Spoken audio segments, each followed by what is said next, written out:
All right, so today we're going to be talking about the top 5 benefits to become a millionaire in the military. And these aren't basic things that you've heard before, and a lot of these I've actually done myself. So a little history on me for all of you who don't know me. My name is Bryson Saunders. I've been in the military for 4 years. I'm 22 years old. Last year I made over $100,000 from a side hustle that I started. This year I'll make close to that again. I have over $20,000 in my TSP, and I've only been in for 4 years once again. And I have 2 properties I purchased with the VA loan within 12 months. Like, I bought my first one in Virginia, and then like 8 months later I bought another one in Florida. And so I feel like I have a decent amount of expertise to actually be able to talk about some of these subjects. Just so that you guys know, a hurricane is actually hitting my house in Florida right now, so you guys are going to be seeing the news on in the background. If you're watching this like 5 years from now, you're probably not going to know what I'm talking about. Just look up Hurricane Milton if you're watching this 5 years later. But yeah, let's get into it and let's talk about these 5 different things, because I'm telling you, this video could potentially change your entire career if you're getting out or if you're staying in. Okay, so one of the first and greatest benefits that we get whenever going into the military is something that you're probably not expecting, and that is the reserve component of the branch that you're in. So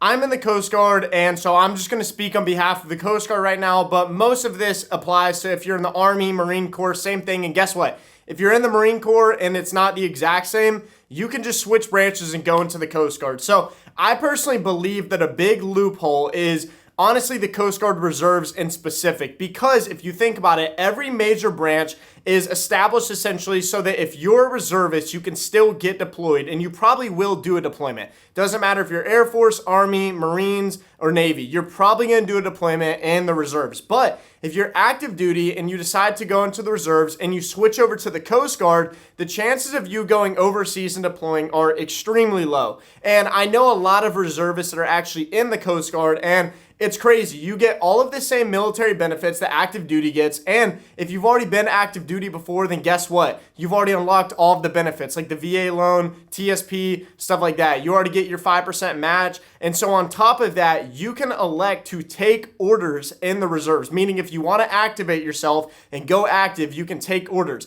And in the Coast Guard specifically, and this is probably all branches, you can actually take baby leave orders. So in the military, some of you may know, some of you may not, if you have a kid, then you get 3 months off in the military. I don't know if that's a Coast Guard specific thing, but I'm pretty sure that's a military-wide thing.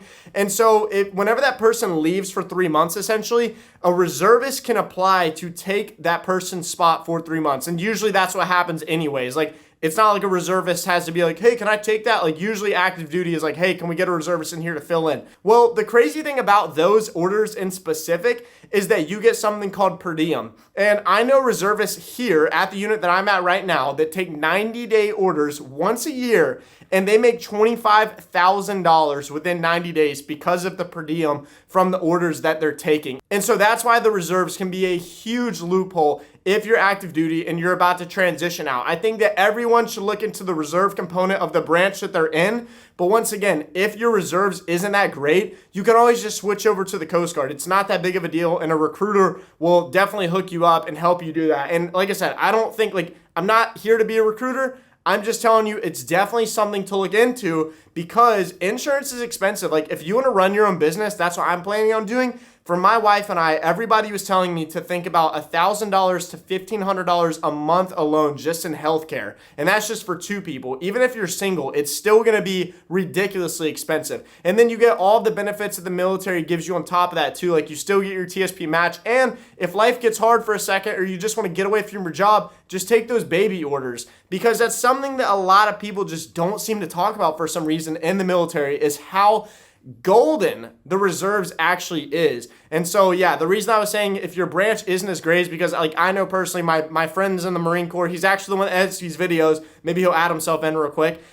He's my best friend, you know, I'll add that too. And he's in the Marine Corps, and from what it sounds like, the reserves in the Marine Corps isn't as great. And so I just told him, I was like, dude, just join the Coast Guard reserves. It's literally a loophole to life. And so yeah, I think that's one of the first benefits to talk about here that can definitely help you get to a millionaire status quicker. Because if you don't know, one of the biggest reasons for filing bankruptcy in America is actually because of healthcare problems. Like, someone gets hurt, they go to the hospital, and then they can't pay their medical bills. So I'm telling you, do not blow off this part of the video and be like, oh, reserves, in one ear, out the other. Like, seriously, give this some genuine thought and think about it. And if you're a civilian watching this right now, you can go directly into the reserves too, so you don't even have to go active first. But yeah, that's definitely something that everyone should be looking into. The second biggest thing is something that, once again, is a little cliche, and I feel like everybody kind of just blows this one off, but it's picking the job in the military, the correct job, okay? Because once again, I'm just speaking from my experience, which is the best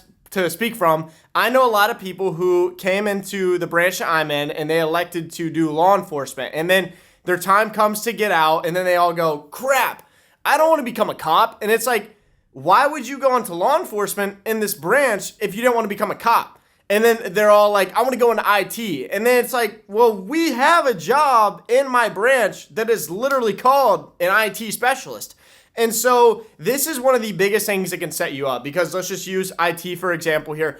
We probably all know someone who's got some type of cyber degree and they're making $100,000, $200,000 a year and they're working remotely and they just live the best life ever. And if you're not planning on starting a business, then like electing for the right job can set you up miles ahead of everyone else, especially because of the security clearances that we can get in the military. Like, I know, for example, all of the ITs that I know, they actually have top secret clearances because of the computer systems that they're working on. And that kind of stuff sticks with you even whenever you get out of the military. And those are very valuable. A lot of big companies like Google or federal companies, they will pay a lot of money to hire you.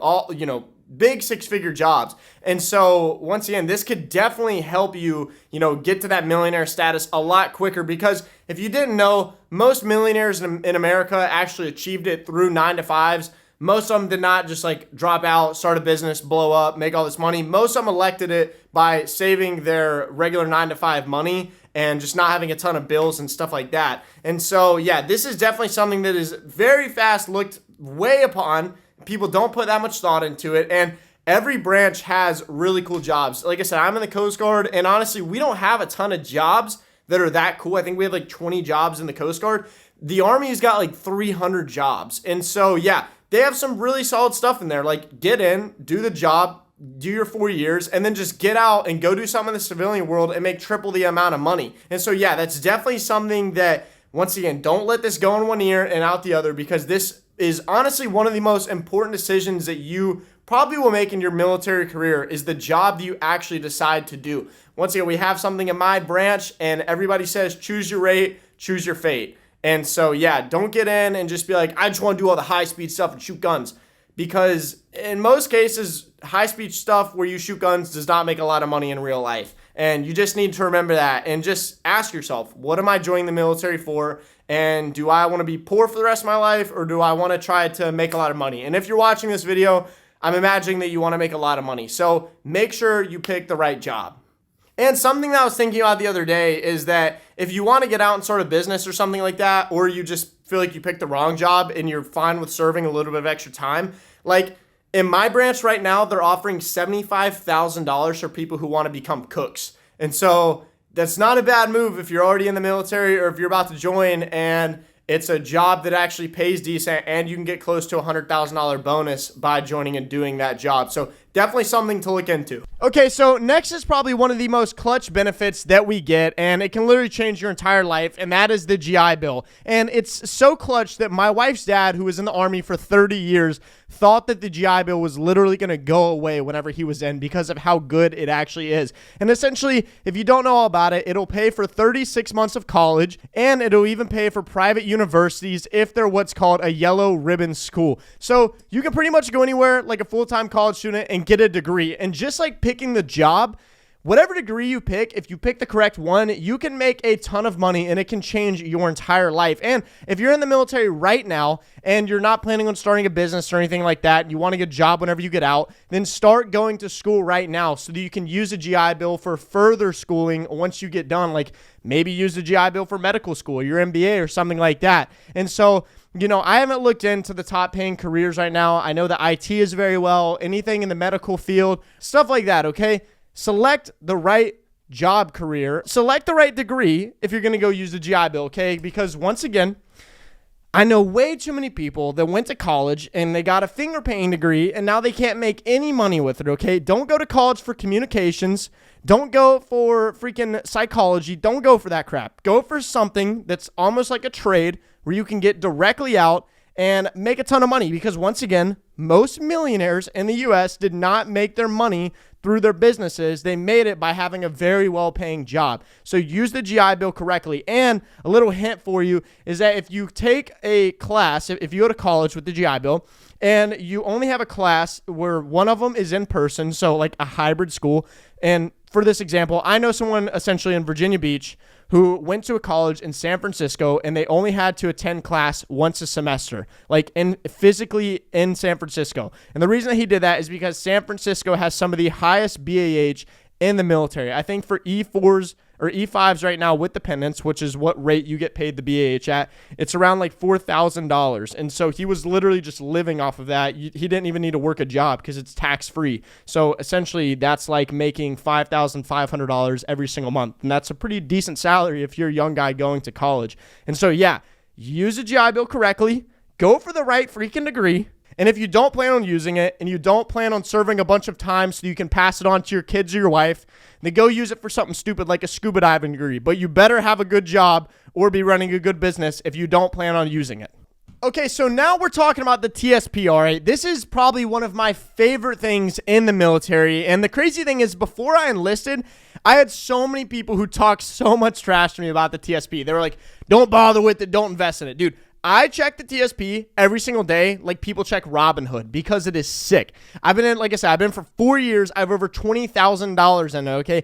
Every day it fluctuates. Every day I make money. It's one of the most exciting things ever. I like watching the TSP more than I like watching my six-figure business. Essentially, if you just joined the military and you have no idea about the TSP, or you're watching this right now and you have no idea about the TSP, I'm going to give you a quick crash course. So essentially, there's 5 individual funds: the C fund, G fund, I fund, S fund, and another fund. And then you have the life cycle fund. The life cycle fund is the fund that we are all automatically put into, and it's just a mix of those 5 different individual funds. It just invests automatically for you. It's based off the year that you're supposed to retire. So early in your career, it's more aggressive. As you progress, it gets less aggressive and less risky because it doesn't want to lose all your money right before you retire. And the life cycle fund is not bad if you're lazy. Like if you never plan on educating yourself, which if you're watching this video, I don't think that's you.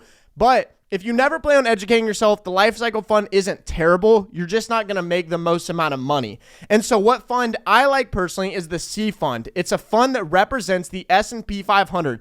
Essentially, Warren Buffett, one of the most famous investors of our time, literally said, if you want to make money, essentially, put it in the S&P 500. It makes 10 to 12% a year, and that's based off the past, 40 years or whatever its existence has been. And so, yeah, it's a great place to store your money. But if you want to go even further than that, then there's actually a Facebook page. If you look it up, just try to find it. I'll link it down in here if I remember to do it. And essentially, they tell you what trades to make on the TSP. So they'll put out a post one day, be like, all right, guys, swap to the C fund. All right, guys, swap to the G fund. And they literally make so much money every single year. I think they have on average 25% returns every year. But just to show you, off of the C fund this year-to-date return for me, I have a 23% return, which is insane, okay? Usually the C fund averages 10 to 12%. That's usually really good if you're investing for a retirement account. But this year I've had a 23% return because stocks have just been wild ever since 2020. And so, yeah, TSP is really baller. If you're in the military right now and you just joined, put more money in there while you're young, because everybody else just says okay, kick your paychecks up over time. You don't actually want to do that, because the way that you make money through the TSP is by putting in the most amount of money in the beginning, because what happens is, and what maybe all of you already know, is compound interest. So as you put more money in the beginning, it has more time to sit there and double, triple, and grow. That way, whenever you retire, you have a ton of money. So right now, I'm contributing 15% into my TSP. I've ran the numbers a bunch of times, and if I can average a 10 to 12% return for the rest of my life until 67 years old, I keep putting in about the same amount of money. That means I'll have $8 million by the time that I retire. I think it's actually going to be more than that. I think it's over $10 million. but it's definitely no less than $8 million. And that is insane, okay? I doubt that a lot of you people know who has $8 million at 67 years old. Most people are lucky to retire with $1 million. And so, yeah, the TSP is one of the greatest ways to build wealth in the military. And even if you plan on getting out, and you don't plan on going into the reserves, you can do what's called a rollover, and you can take all of that money from the TSP, and then you can switch it to a 401k. Essentially, that's like the retirement accounts that most employers offer, where they also offer matches and stuff like that. So don't worry. Even if you go out of the military, you can roll the money into another retirement account and keep contributing to it. So essentially what I'm saying is there's no reason to not take advantage of the TSP. Okay, so next is the VA loan, and I don't necessarily think that this is the easiest / laziest way to become a millionaire. I think that that's all the stuff that I mentioned a second ago, but I do think that this is the most fun way to do it, and you can create a very traditional business out of this, and a lot of people have become millionaires through real estate. So I do think that this has the potential to take you the furthest within this millionaire status. And so I've actually bought 2 homes in the past year with the VA loan, and one of them that I bought, I don't even live in that state. And the way that I was able to do that is that my wife got a job offer in the state of Florida, and we essentially used that job offer to qualify for the VA loan. And the reason I'm telling you this is because something that I used to think about with the VA loan is that they were going to be super crazy and stuff about using it because it's so good to use.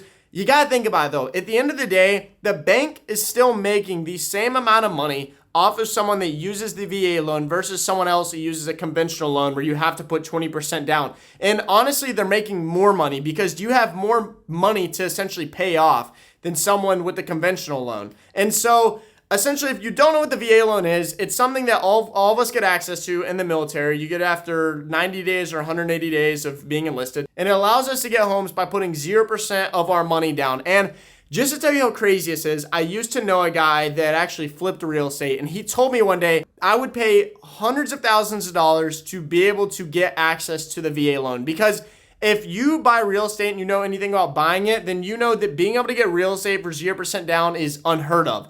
The only other way that you can get it that cheap, if you're just a residential person buying real estate, is if you're using an FHA loan, and that's still 3.5% down, but you have to pay something called PMI, and that's private mortgage insurance. It's roughly $100 per every $100,000 of a home, and it sucks to have to pay. It's essentially an insurance bill that literally just lights your money on fire every single month. And so the way that you can essentially use the VA loan to leverage is a few different ways, and really there's only 2 to think about. So one of them is if you're active duty right now and you just want to use it to save money. You can do something called house hacking. So you can either buy a single family home and get roommates, and they can all, pitch in, send rent, and essentially you can probably maybe live there for free, or you can make money living there. Or you can get a duplex, triplex, or quadplex. This is essentially a 2, 3, or 4 unit building, all separate units, and that's as far up as you can go as a 4-unit building with the VA loan. Anything over that is technically commercial, and all of the loans for that are commercial loans. They're not residential loans. And